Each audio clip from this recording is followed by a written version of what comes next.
There are people who cannot sit down until the kitchen is clean, not because someone is coming over, not because they were told to, not because they are trying to impress anyone.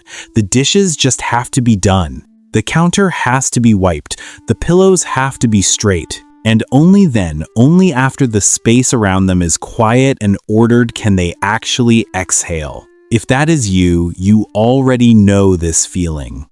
That low hum of discomfort that lives in the back of your mind when something is out of place, the way a cluttered room can make it harder to think, the way cleaning something, anything, can feel like the one moment in a chaotic day when you actually had control over something.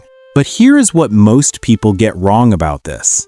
They think it is about cleanliness. It is not. Not really. It never was. You are not watching this because you like cleaning. You are watching this because some part of you has always wondered why you are this way, why it bothers you more than it bothers other people, why your brain cannot just let it go. And the answer is not what you think. First, let us be clear about something important. This is not about obsession. This is not a disorder. This is not a flaw in your character or a sign that something is broken inside you. For most people who live this way, this is simply the language the nervous system learned to speak. It is a pattern the brain built over years, slowly, quietly, and for very good reason. You are not too much. You are not rigid. You are not difficult to live with. You are someone whose mind found a way to feel safe in a world that often does not cooperate. And that is worth understanding, not correcting. There is a type of person, let us call them order-oriented, whose inner world is deeply connected to their outer environment, not in a shallow aesthetic way, not because they care about what things look like, but because their nervous system has learned, at a very deep level, that external order creates internal calm. That when the space around them is controlled, the space inside them becomes quieter too.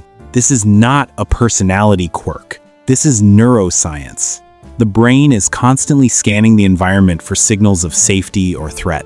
And for some people, visual disorder registers as low-level stress. A pile of dishes is not just a pile of dishes. It is unfinished business. It is a reminder that something is incomplete, and the brain does not know how to stop flagging it. So cleaning becomes less about cleanliness and more about regulation, about turning down the noise. Now here is where it gets personal, because this did not start in adulthood. For many people who live this way, the roots go back much further.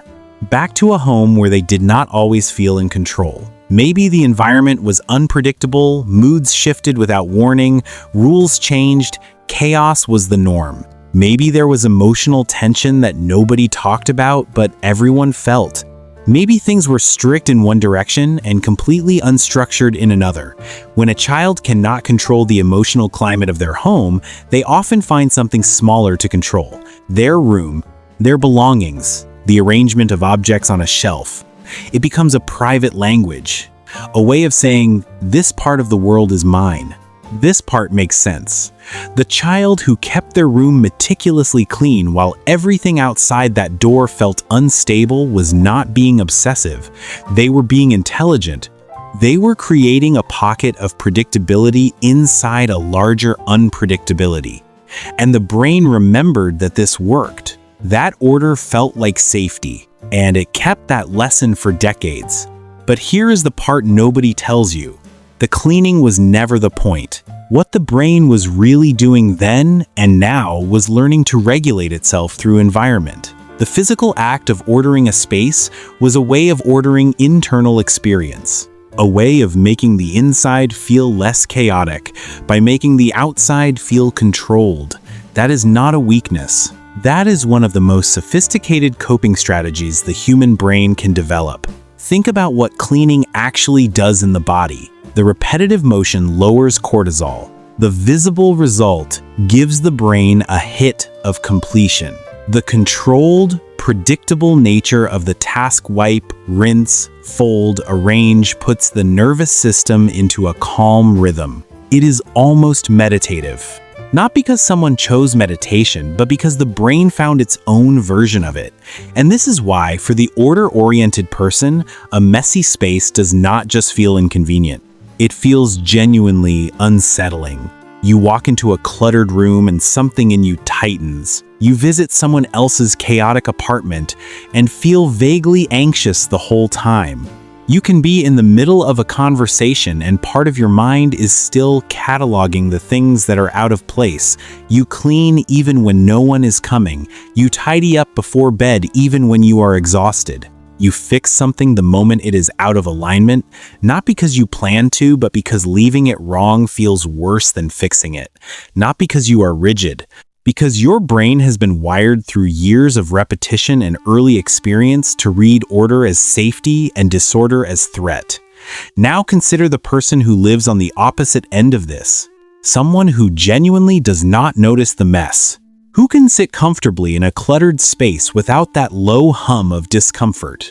Who thinks about cleaning when they run out of plates, and not before? They are not careless. They are not lazy. Their nervous system simply does not route environmental disorder through the same alarm system. They regulate differently. Through connection, perhaps. Through movement. Through sound. The absence of order does not signal threat to them the way it does to you. Neither response is wrong.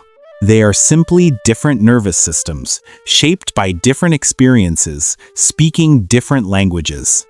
What the order-oriented person has developed is an identity organized around structure. When you say, "I am someone who keeps things clean," you are not describing a preference, you are describing a self.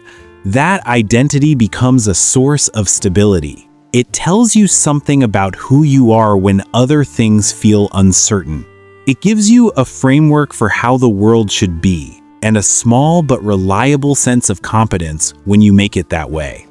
This shifts over time. In your 20s, it might have felt urgent, almost compulsive. Everything had to be in place before you could relax, before you could focus, before you could let anyone in.